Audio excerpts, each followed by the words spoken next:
We're here today to answer the age-old question. What is creativity? Once you define something, you've placed it inside of a box. That doesn't leave much room for creativity, does it? But here's a couple attempts at defining creativity. Is it ability to overcome self-imposed constraints? The ability to see what isn't there, to recognize its power, and to make that power manifest. Becoming sensitive to or aware of problems, deficiencies, gaps in knowledge, missing elements, disharmonies, and so on. Bringing together available information, defining the difficulty or identifying the missing element, searching for solutions, making hypotheses, and modifying and retesting them, perfecting them, and finally communicating the results. Creativity is the process of generating unique products by transformation of existing products. These products, tangible and intangible, must be unique only to the creator and must meet the criteria of purpose and value established by the creator. One thing is for sure, creativity is a vital skill to have when looking for something novel and useful, especially during problem solving. But creativity is reserved for artists, right? Let's make something clear.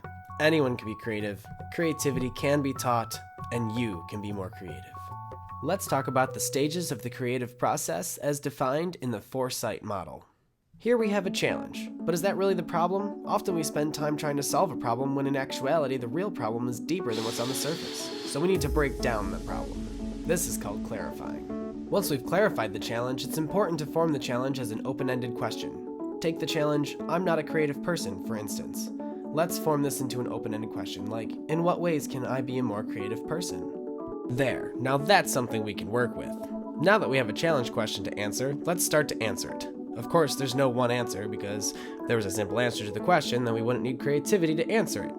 And sometimes that's all the problem needs. Let's say we do need creativity.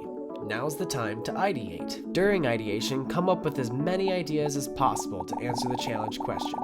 This is called the divergent process, and we should defer judgment while diverging. A creative environment requires there to be an open space for all ideas to flow. Now we have all these ideas, we have to filter through and narrow down to our favorite ideas. This is the convergent process. So let's review. The divergent process is when you're expanding, collecting, and growing options by deferring judgment and coming up with as many ideas as possible. The convergent process is when you're narrowing down those options by being affirmative, deliberate, and considering novelty. Of course, make sure it addresses the challenge. Great, so now we have an idea we can work with. Now let's make this idea the best it can be. Let's develop. During development, you'll find the pluses and challenges with the idea, and then overcome those challenges. Fantastic! Now you've clarified the challenge, ideated to the max, and took one of those ideas and developed it to the greatest creative solution to your challenge.